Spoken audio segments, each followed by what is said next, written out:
As Joseph Murphy said, there is no virtue in poverty. No man ought to be satisfied with a little if he's capable of using and enjoying more. The man who has nothing to give cannot rightfully fill his place in society. Isn't it amazing that people get rich in every profession and business while others in the same business or profession remain in poverty? It's like I heard a gentleman say a few years back, if you are not succeeding, it is because you are doing the wrong thing or you are doing the right thing the wrong way. You have to ask yourself, do others have a monopoly on opportunity? Everything good is naturally good for us. Having resources allows us to better express ourselves in service of others. Resources allow us to show others that a better life is available for them, as well as us. Resources allows us to do things for our family.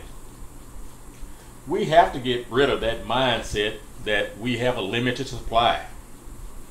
Stephen Covey, in one of his books, I believe it's Principle Tenet Leadership, talks about having an abundance mentality instead of a scarcity mentality.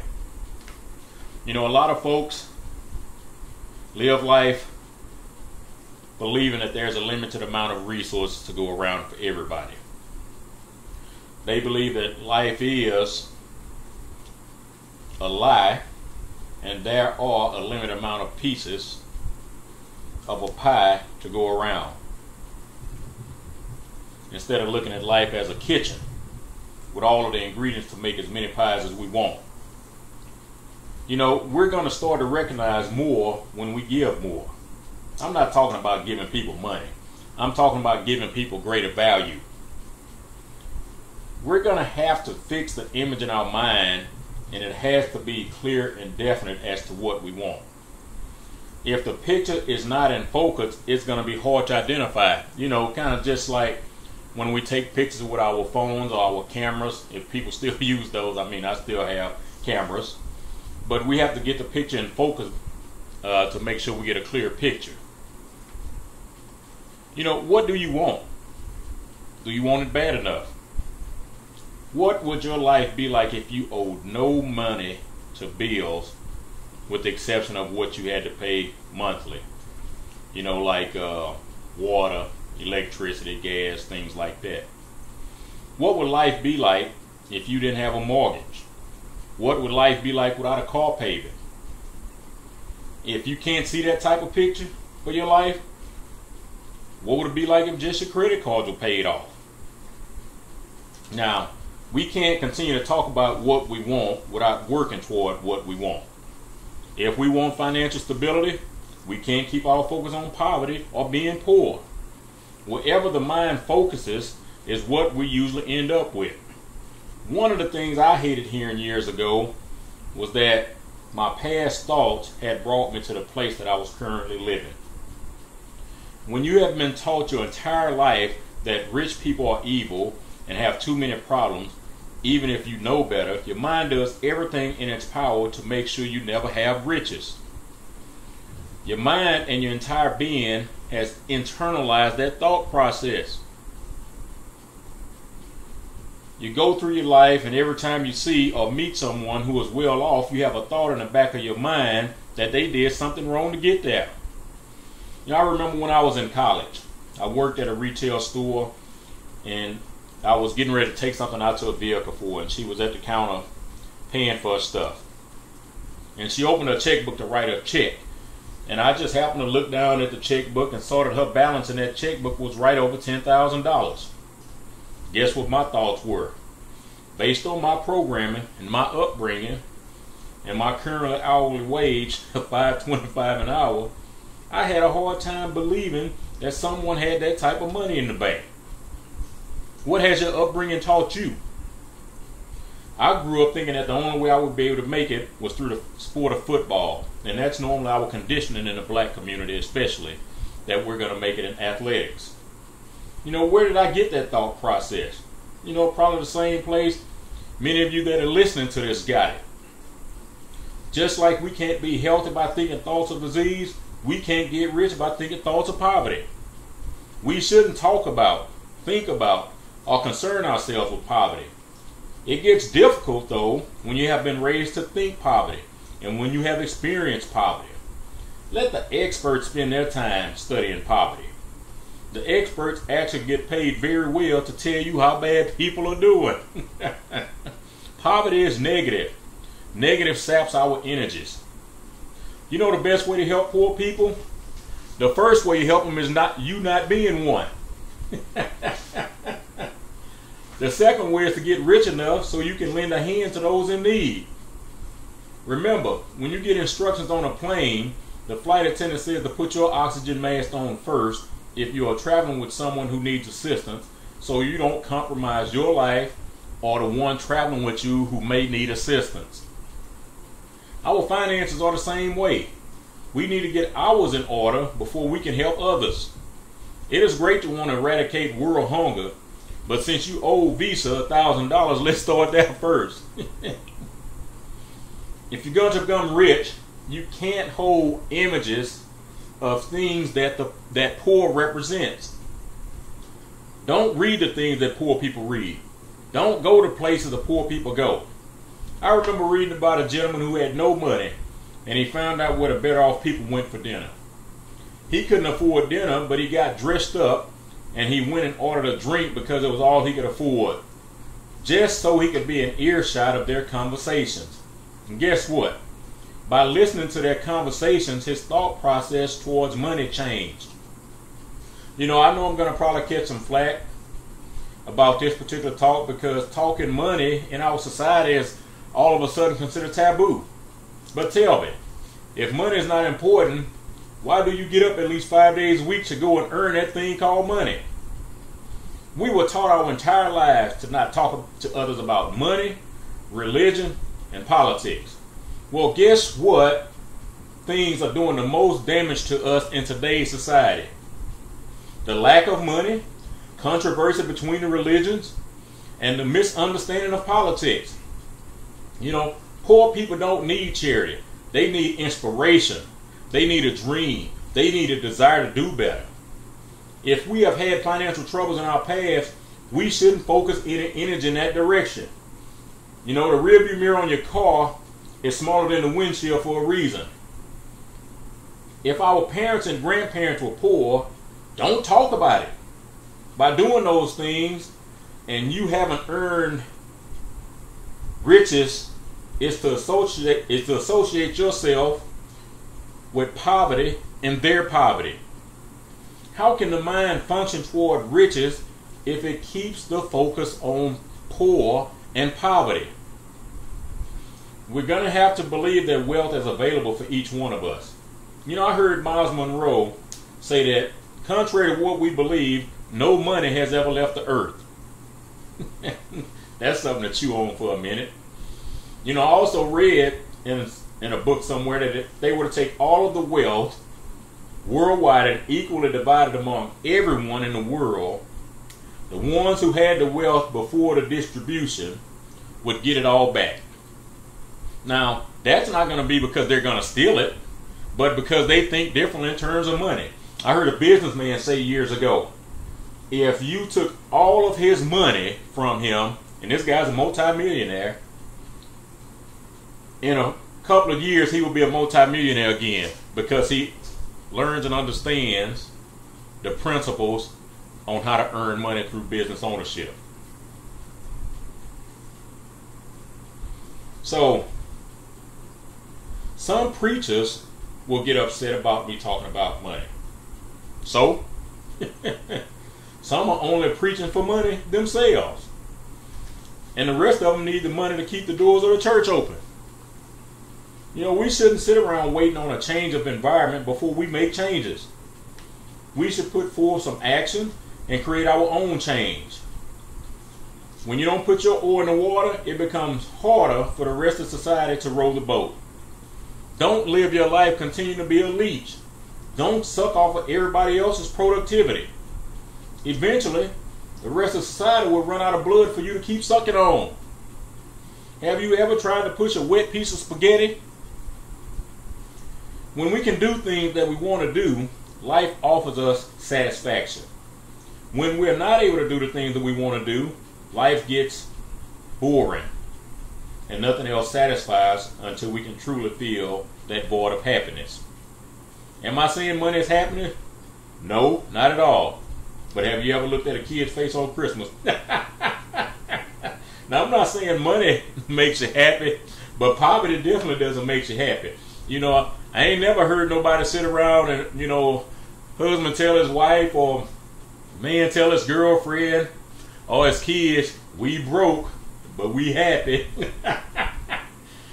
You know, the only time I've ever seen broke people happy is when they're drinking alcohol, because the alcohol momentarily takes away the pain of them not accomplishing. It's a temporary high. Not having money is a surefire way to be miserable.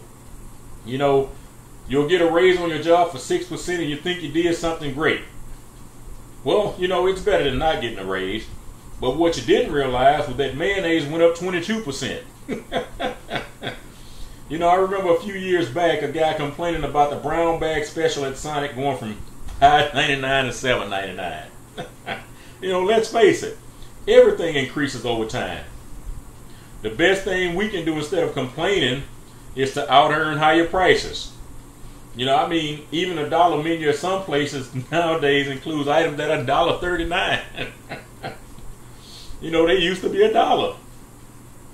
You know, the question is, do you have the desire or motivation to do better than you're currently doing? That's what it's all going to boil down to. You know, if you don't have the desire or motivation, nothing, and I mean nothing, I say will even matter, because you want to be stuck in your level of comfortable misery. All of us want more money than we currently have. If you're an employee, you want raises and promotions. If you're a business owner, you want more customer sales. Whatever each one of us has, we may be happy with it because that is all we have at the moment. However, each one of us has a desire to do just a little better. We don't have to walk around bragging. Everybody hates a braggart. We should walk around with a state of humility. What would life be like if you taught your kids about the proper accumulation of money? You know, you're going to have to get some of Robert Kiyosaki's books. You're going to have to start getting some of Dave Ramsey's book. You're going to have to start getting John Sestina's book. You're going to have to start learning about money. What would your life look like right now if your parents had taught you about money? We all were taught about success in life except when it came to money. Do you think that's by accident or on purpose? What if we taught our kids, along with doing well in academics and sports, and notice I said academics first, we taught them how to do well in economics and finances? What if we were taught that when we were growing up? What would or what will your family's legacy look like if you could master this thing called money? What if, in a way of reinforcing it, our preachers could reinforce it from the pulpit, because it is in their book too?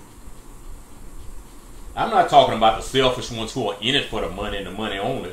I'm talking about those who want to impact and empower families and communities. You know, I remember communicating with a guy who told me it seemed like I was only in the motivational speaking business for money, and I needed to change my thought process. What he didn't know was that at the time I had been speaking, I had been doing it free for a number of years. You know, this same guy who told me I was only in it for money was telling organizations that said they didn't have the money to pay him to come in. He was actually telling these organizations how to call other people and other organizations to partner up with them so they could afford his fee if they wanted him to come and speak.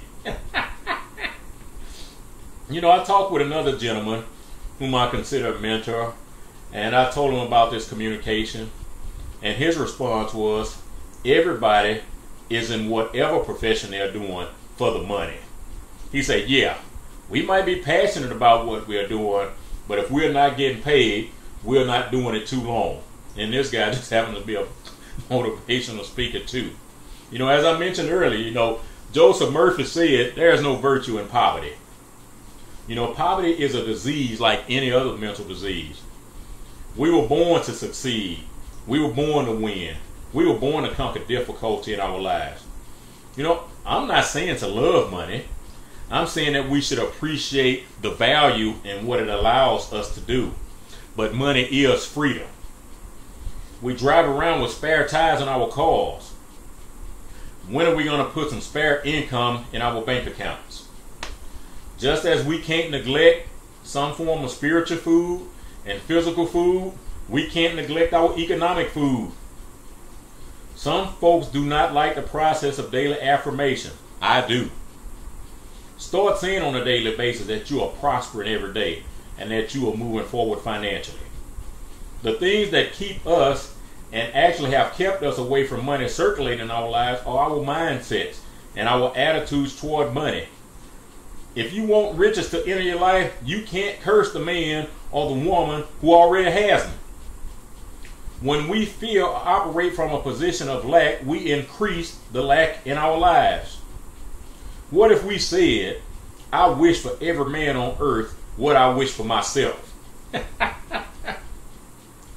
When we realize a dream, the satisfaction is only short-lived until we go after a new one. When I speak in the school systems, I always tell the students, if they want to earn $5 million a year, they should write it down and figure out the best way to do it that is legal and honest. Can you exchange the poverty mindset that you have that was instilled in you from birth and affirmed through childhood all the way through your teens over and over and over again? You know, of course you can. I heard a guy say years ago that our income will never outgrow our self-image. That can be a hard pill to swallow. Nothing on this earth is actually hidden from us. We just need to figure out how to get it to flow our way. You know, especially with the internet. I mean, we just want to be ignorant if we don't go and check out all of the resources that are available to us now. You know, my mentor says that one of the battles we are fighting is getting money to flow our way because there's no shortage. What if we woke up each day and we said to ourselves, I accept thoughts, only thoughts that inspire my mind. Can you picture yourself with the life you want to live? What would that life look like to you? Continue to hold that picture of yourself. Napoleon Hill said a man without a definite constructive purpose is one of nature's mistakes. You know, almost half of Americans will need some type of long-term care, and only 1/4 of them will be able to afford it, you know, privately.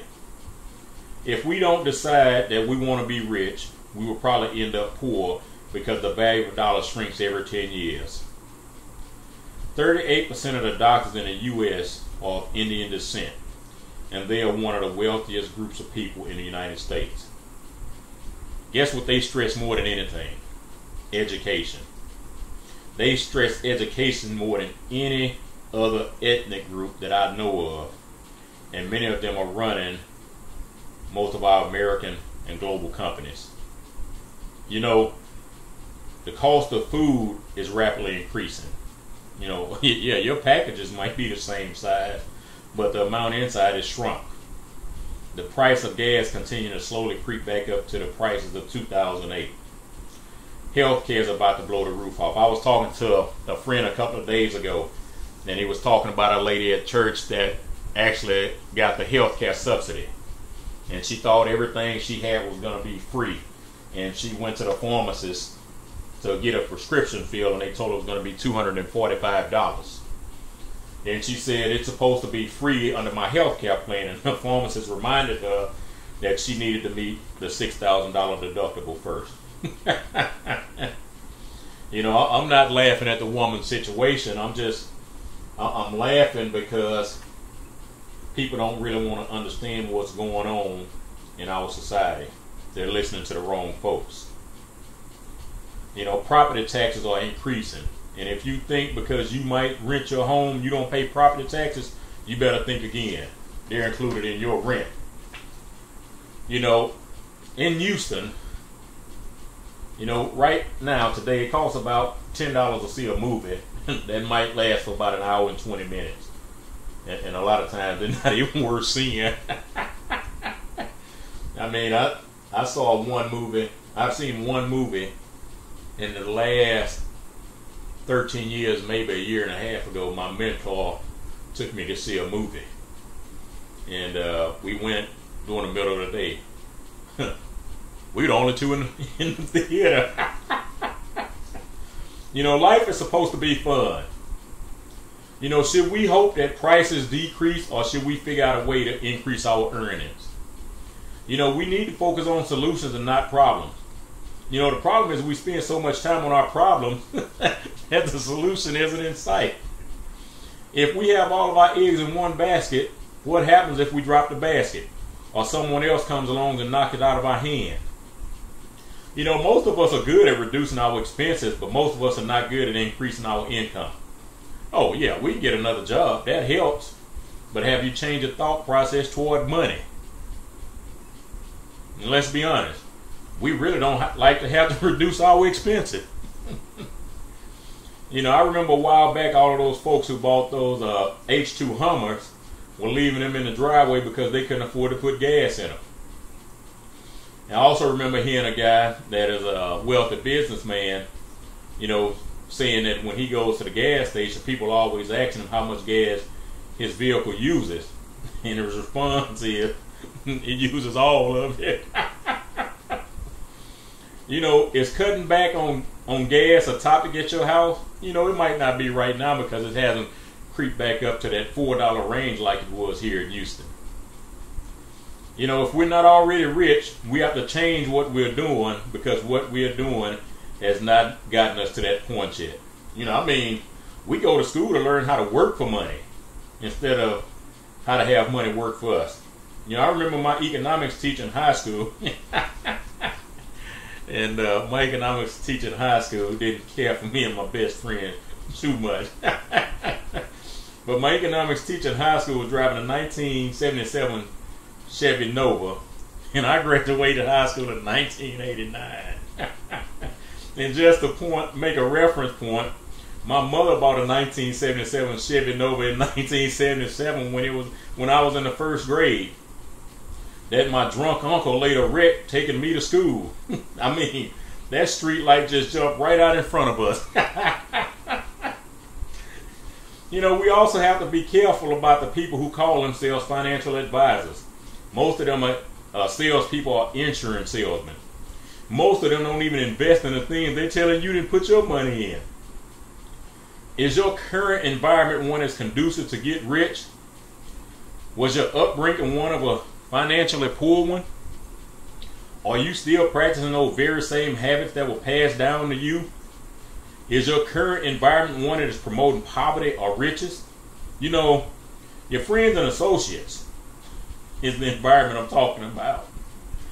I saw a picture the other day of a Lamborghini. And in the caption it said, "I have never seen a Lamborghini commercial because the people who can afford Lamborghinis are not sitting around watching TV." And if you think about it, when was the last time you saw a Ferrari commercial? Rolls-Royce or Bentley commercial? What's that car, that crazy car? Pagani? Whatever it's called. I can't think of the name. When was the last time you saw a McLaren commercial? Can you name me one advantage of being poor? And somebody might say, your taxes increase when you become rich. Well, your taxes increasing anyway. You just ain't recognize it because it's done in stealth mode. Somebody might say, you know, if you become rich, people might try to rob you. If you live in a black neighborhood, have you seen the home break-in in those areas? And I live in a black neighborhood, so I'm laughing at myself too. You know, if your taxes increase because you became rich, that means your income increased. When you are poor, you become a burden to everyone. You know, it might not happen immediately, but it will happen. You know, when you get older, you become a burden on family. And once you exhaust their resources, you become a burden on society. What if you put yourself in a position to be charitable than to sit around waiting on charity? You get taxed when you earn, taxed when you spend, taxed when you save, and taxed when you die. so you're not going to escape taxes. A lot of people earn a lot of money, but that's what's not important. The important thing is how much of that money do you keep. You know, I remember hearing a guy tell another guy he made $385,000 a year, and the guy he told it to asked him, "How you live on that little money?" I mean, he told him it shouldn't take a whole year to earn that type of money. You know, when you think you're making a lot of money, get around somebody that make it a month what it take you to make it a year, and then ask yourself, am I really doing that good? You know, we have to start to educate ourselves on what an asset is and what a liability is. Contrary to what we've been taught, our house is not an asset. Our cars aren't assets. You know, those things are always sucking money out of our pockets. You know, now don't get me wrong, I believe owning a home is a great thing, but it's not an asset. Assets produce income. Now let's face it, our financial struggles are there because we spent our entire life working for somebody else. If we're going to do that, we must be a little bit more aggressive in learning about investment vehicles to get the best return on our dollars. Just as we went to school to learn reading, writing, and arithmetic, we must now go to school to learn financial intelligence. What if you could make your dollars your employees? You know, when you can put them in an asset column. Most of us don't struggle because of what we know or what we have learned. We struggle because of what we don't know and what we haven't learned. Some of us were taught to specialize. You know, there's nothing wrong with specializing and being a master at your craft. But look at the limited bubble you've put yourself in. We have to focus if we're going to become rich. Focus requires our attention. Doubt are what actually keep us poor. You know, what would you do if you had all the money you needed? What would your purpose look like if you had no financial worries ever again because you learned to leverage assets? What would you do if you knew that if you spent a huge sum of money this month, it wouldn't even be a problem because it's going to automatically be replaced next month because you have built an asset to offset that? Poor people can always tell you the reasons you should play it safe, or that something they have never tried themselves or done won't work. You can choose to listen to them, or you can find new people to listen to. I choose to listen to new people. You know, we get pushed around and bullied, not because the others are bullies, but because we are weak. If we want to get rich, we must start to dream bigger. It doesn't cost anything to dream, so why not make it grand? You know, you have to know why you want to be rich. We must become smarter with what we do with our money. You know, during a time when slavery was prevalent in this country, slaves were not allowed to be educated. Some of you know where I'm getting ready to go. Today, Americans are not educated on financial literacy. So in essence, we're not allowed to be educated on our own economic system. I mean, I remember in high school, my economics teacher gave us a whole week of study on the stock market. And when I got to college, you know, she told me as well that I needed to stop challenging the system so much. And even my econ professor in college called me to his office one day and told me I needed to stop challenging him so much. You know, are you looking for financial security or financial freedom? Have you ever heard the term maximum security? It's only one place that uses that term. So if we're not being educated in our own economic system, in essence, we have all become slaves. When a general education board, which is what we know today as the public education school system, was created, there's evidence that it was patterned after the Prussian education system, which was actually designed to create people who are great at following orders. We need to learn about true economics and finances if we are to survive and thrive. Based on that premise, is it any wonder that all we hear is go to school to get a good education so you can get a good job? Inflation helps rich people. It burdens the poor. You know, when we think about Solomon from the Bible, he You know, most of you know that Solomon has always been determined to be the richest man who ever lived. Just like the book title that you're looking at on the screen. But Solomon thought it was better to be diligent than to go with the flow. He has been said to be the wealthiest man who ever lived, as I mentioned. And he never asked for money. But he did ask for wisdom and knowledge. And the money happened to follow him. So we should seek out new awareness in our attitudes toward money. And we need to understand why it has escaped us so far. What would you like to accomplish in your personal and professional life? What do you want to accomplish in your career or business? What type of monthly or yearly income will take the pressure off? Deep down, do you really want to be rich? If the answer is yes, will you be brave enough to undo all of your old programming? Now, as I previously mentioned about Solomon, in order to attract financial wealth and riches, we need to have a goal that isn't about money. Our goals toward wealth should be about service to our fellow man and woman. What do you individually have to offer society? Now, even though your goals shouldn't be about wealth only, you should have a mindset to attract the wealth into your life. You have to believe you are deserving. We have harbored thoughts of being poor for so long that we don't even know it.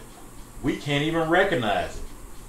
We think it's business as usual, so we want others to believe we don't want to do better. Everybody wants to do better. But secretly, each one of us wants better than what we have. You know, if that wasn't the case, why do so many people play the lottery weekly? What if you could take those lottery dollars, save it, and do some education and studying on some of these investment vehicles that are available and invest that money somewhere like E-Trade or something like that.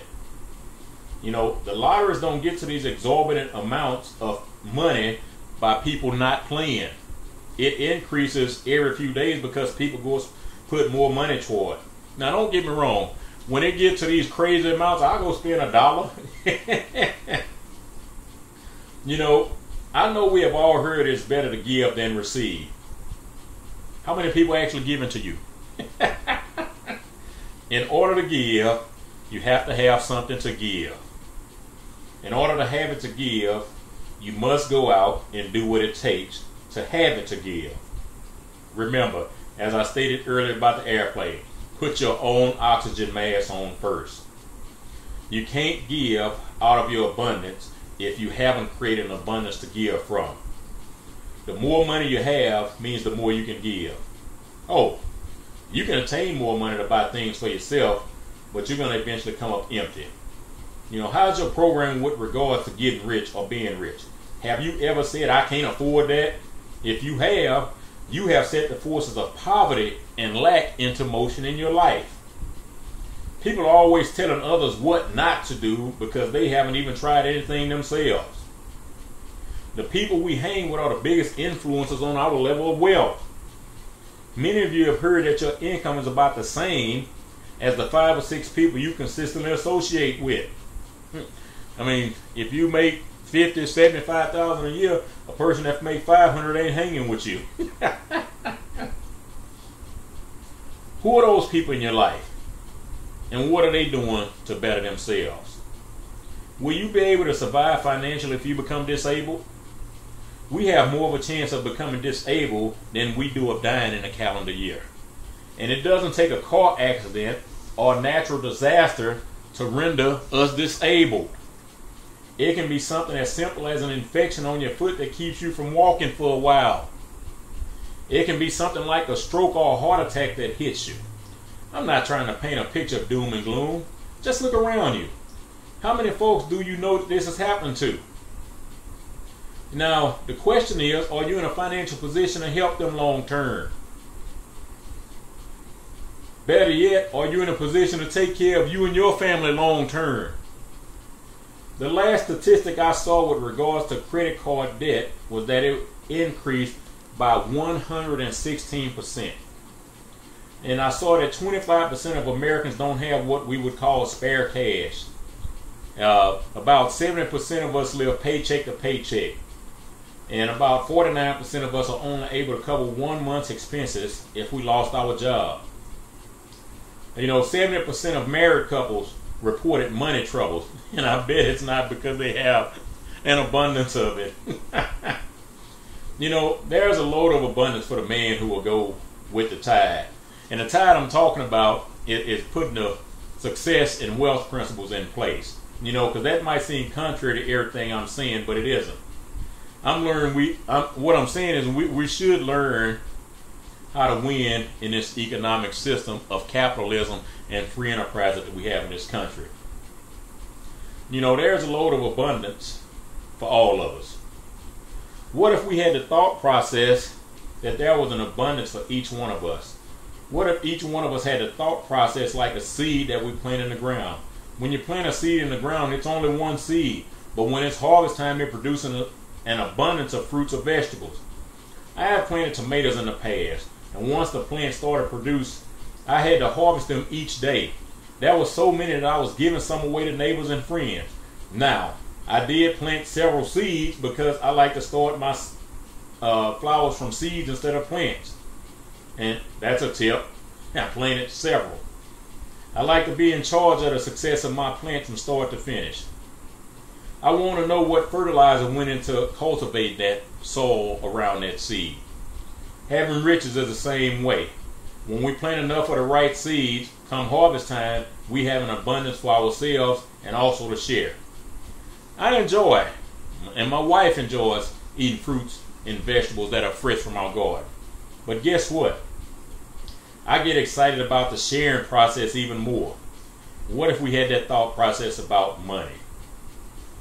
The only way we can do more with this life we have been given is to have more to afford us the opportunities that are available.